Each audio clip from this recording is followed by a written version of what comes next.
نے یہ دلیل بنا دی کہ اگر یہ نبی سچا ہوتا ہے ساتھی تو کیوں پردیس میں دھکے کھاتے پھر رہے، یہاں آگ پر لٹاتے رہے، ہم آپ وہاں چلے گئے، بھوکے مر رہے ہیں، بخار ہو رہا ہے۔ یہ وہ دلیل بنا لیتے ہیں کہ مسلمانوں کی کمزوری اور جو ہے نا یہ بے بسی کہ یہ اللہ کے نزدیک راندے ہوئے، تو مسلمان بھی بیچارے کوئی پریشان تھے۔ تو اللہ نے کہا جو وعدے میں نے کیے نا کہ بے ایمان ختم ہوں گے اور ہوتے رہیں، اس کے لیے آپ لوگ ہیں جلد باز، آپ سمجھتے ہیں کتنے سال گزر گئے، میں لمبے عرصے دیتا ہوں ظالم قوموں کو، ہزاروں سال کہ وہ اپنی اچھائی برائی دار کے، جیسے اب مغربی تہذیب کو ملا ہوا وقت، اسی طرح پہلے روم اور یونان کو ملے، تو جو پریشان ہو گئے 1000 سال ہو گئے۔ اللہ کہتا ہے یہ تمہارا 1000 سال ہوا نا، میرے نزدیک اب ایک صفحہ بھی نہیں اٹھا، میں جلد باز موقع دیتا ہوں کہ اگر ان میں خوبیاں ہیں وہ بھی دکھا لیں اور خرابیاں بھی دکھا لیں۔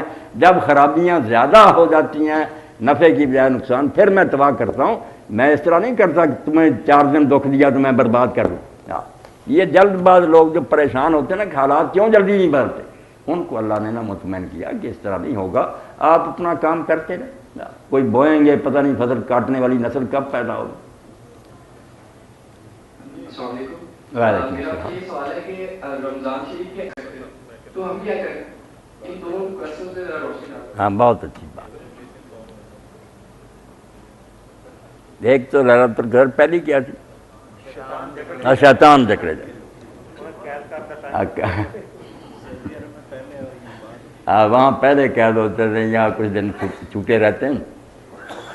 اصل میں اس حدیث پاک کے بارے میں بھی کچھ لوگوں کو غلط فہمی ہو گئی کہ شیطان جکڑے جاتے ہیں، پھر لوگ کہتے ہیں شیطانی کام تو ہوتے رہتے ہیں، قتل بھی ہوتے ہیں، ڈاکے چوریاں، کہاں قید ہوئے، کام اسی طرح جاری۔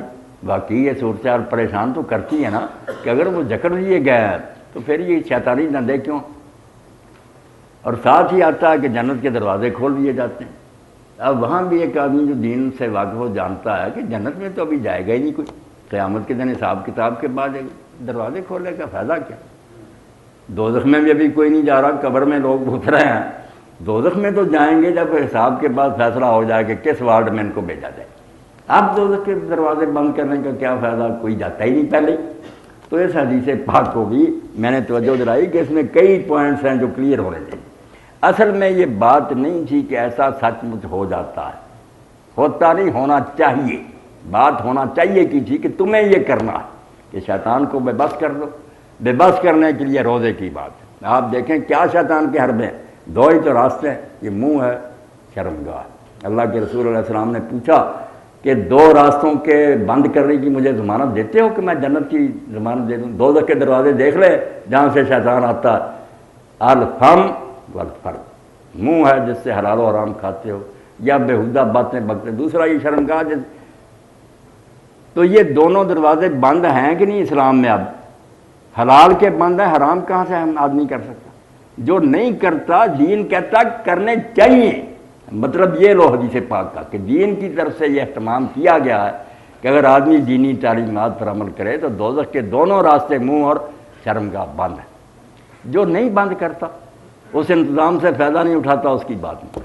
جنت کے دروازے بھی کھولنے کا مطلب وہ پھاٹک نہیں ہے، وہ کھلیں گے جب ہم وہاں جائیں گے۔ جنت کے دروازے حدیث پاک میں کئی نیکیوں کو کہا گیا۔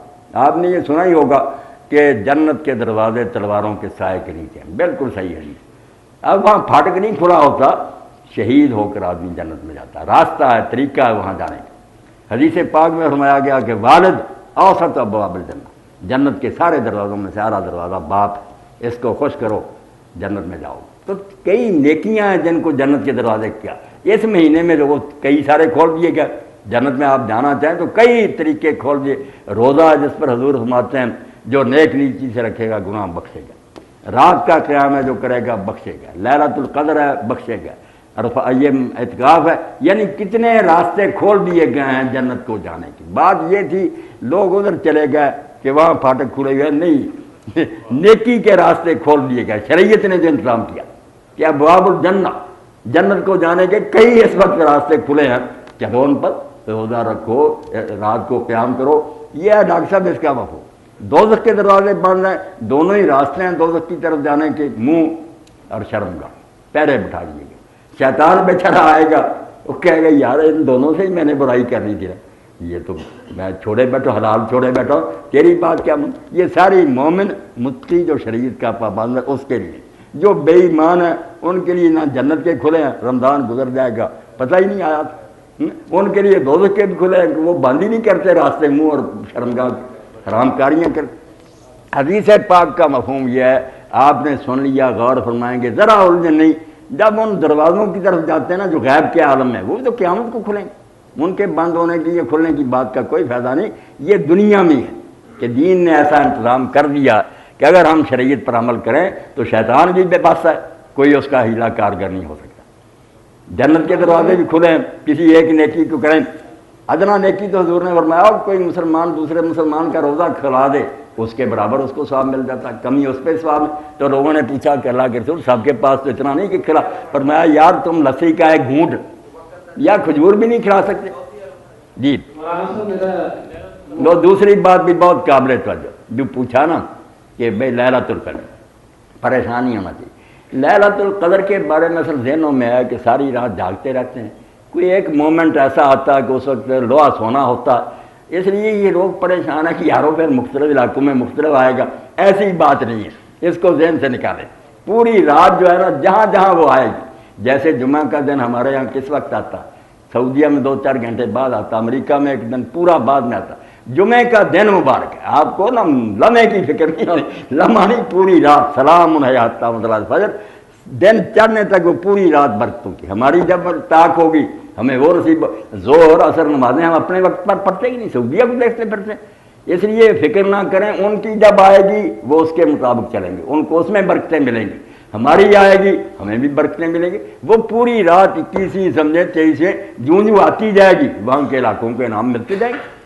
جو لمحہ سمجھ رہے کہ آنکھ جب کہیں لمحہ گزر گیا، وہ ایسے سوال کرتے ہیں کہ لمحہ تو پھر ساری دنیا میں ایک وقت نہیں آ سکتی، لمحے کی بات نہیں، تاریخ ہے، وہ تاریخ جہاں جہاں آتی جائے گی، جیسے باقی سارے کاروبار چلتے ہیں ان تاریخ پر۔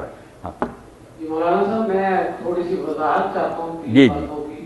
پہلی تو بات یہ ہے کہ یہ بھی بات ہوئی تھی کہ زکوٰۃ کا پیسہ یہ ہے، تو اس میں اگر زکوٰۃ کا پیسہ کھانے پہ لگایا جائے تو کیا کھانے والے جو اس کے مستحق نہیں ہیں ان کو کھانا جائز ہے؟ نہیں، کھانا نہیں آپ کھلا سکتے، کھانے میں نہیں وہ پیسہ لگے گا؟ نہیں، یہ یتیم یا جو وہ بچے بچیاں جو نا ان کا تو ویسے ہی جن میں حق بنتا، مسکین ہے، فقیر ہے، ان کے پاس نہیں اپنا ایسا انتظام کوئی، ان کی تو مدد کرنی چاہیے۔ ایسے یہ بھی نہیں دیکھنا چاہیے، یہ بھی غلط تصور ہے کہ بالکل جو مانگنے پر آ جائے نا اس کو دینی چاہیے۔ اب فقہاء میں سے کئی نے یہ بھی پابندی لگا دی کہ زکوٰۃ بھی آپ صرف اتنی ہی دے سکتے ہیں جس سے اس پر زکوٰۃ نہ فرض ہو جائے، بس 200-400 دے سکتے ہیں، اتنی نہ دے دیں کہ وہ بھی نصاب کا مالک ہو جائے۔ یہ ساری پابندیاں غلط ہیں۔ آپ کسی کو دیکھتے ہیں کہ وہ بیچارہ دکان کرتا ہے، ملازمت کرتا ہے، مگر نہیں اچھی زندگی گزار سکتا، اس کا کنبہ زیادہ ہے یا کوئی ایسے اخراجات اس کے ذمہ ہیں، آپ اس کو جتنا جی چاہے دے سکتے ہیں، 2-3 لاکھ بھی اگر دے دیں نا کوئی بات نہیں، زکوٰۃ اس پر کیوں پڑے گی؟ وہ تو اگلے سال تک اس کے پاس رہے گا تو پھر پڑے گی، اگر اس نے برت لینا بیچارے نے تو پھر جتنے سے اس کی ضرورت پوری ہوتی ہے وہ دینا چاہیے۔ اس کا مطلب یہ ہے کہ زکوٰۃ کا جو پیسہ ہے وہ بچہ یا بچی کے سامان پہ دیا جا سکتا ہے، کھانے پہ نہیں لگایا؟ نہیں، کھانے پر نہیں دینا، اس میں امیر غریب صاحب۔ ابھی آپ سے پہلے بات انشورنس کی ہوئی تھی، جی جی، تو لائف انشورنس جو لوگ کرواتے ہیں کیا وہ جائز ہے؟ یہ تو ڈاکٹر صاحب آپ ہی زیادہ ان تفصیل ڈالتے ہیں۔ نہیں، مجھے تو آپ سے میرے نقطہ نظر میں وہ تو جو آپ نے بات کی تھی مزدوروں کا یا کمیونٹی بیسس پہ، وہ ہرجانہ یا تاوان کی صورت میں یا کسی نے کر دیا تو وہ مشترکہ طور پہ کلیکٹ کر کے دیں، لیکن جو ہمارے یہاں رواج یہ اسٹیٹ لائف انشورنس کا چل رہا ہے، یہ تو میرے نقطہ نظر میں تو کوئی اس کی ضرورت نہیں ہے کہ کروائی جائے۔ نہیں ہونے چاہیے، آپ کی بات ٹھیک ہے کہ اس کی کیا ضرورت ہے، اپنی پراپرٹی جائیداد وغیرہ کو اگر نقصان پہنچنے کا خطرہ ہے یا کوئی حادثہ پیش آنے کا، وہ آخرت کا تو مسئلہ تو صرف ایسی صورتوں کے لیے ٹھیک ہے۔ آپ کی یہ بات اچھا، تیسری بات جو ہے وہ میں خصوصی طور پر پوچھنا چاہتا ہوں کہ اگر کسی امام کے پیچھے دل میں کہتے ہیں کراہت آ جائے کسی اس کے فعل سے، تو اس کے پیچھے نماز پڑھنا جو ہے وہ کہا جاتا ہے کہ جائز نہیں ہے، نہ پڑھے بندہ نماز اس کے پیچھے، لیکن مجبوری یہ ہو کہ مسجد وہاں پہ نزدیک ہے کہ وہ پھر کیا کرے؟ آپ نے جو بات فرمائی نا اگر امام میں کچھ ایسی برائی ہے جس کی وجہ سے شرعی برائی ہے، ایک تو ہوتا ہے ہر ایک سے کچھ نہ کوئی ناراض ہوتے ہیں، باقی کوئی دینی خرابی ہے تو اس کو خود ہی ریٹائر ہو جانا چاہیے، اور نہیں ہوتا تو جماعت کو چاہیے کہ ایسے آدمی کو ہٹا دیں۔ امامت مسلمانوں کی سربراہی ہے ایسے آدمی کے پاس، مگر جب تک وہ الگ نہیں نہ کرتے، آپ کتنے دل سے اس سے ناراض ہیں، نفرت کرتے ہیں، نماز نہیں چھوڑ سکتے آپ کی نماز بالکل صحیح ہے، پورا ثواب ملے گا۔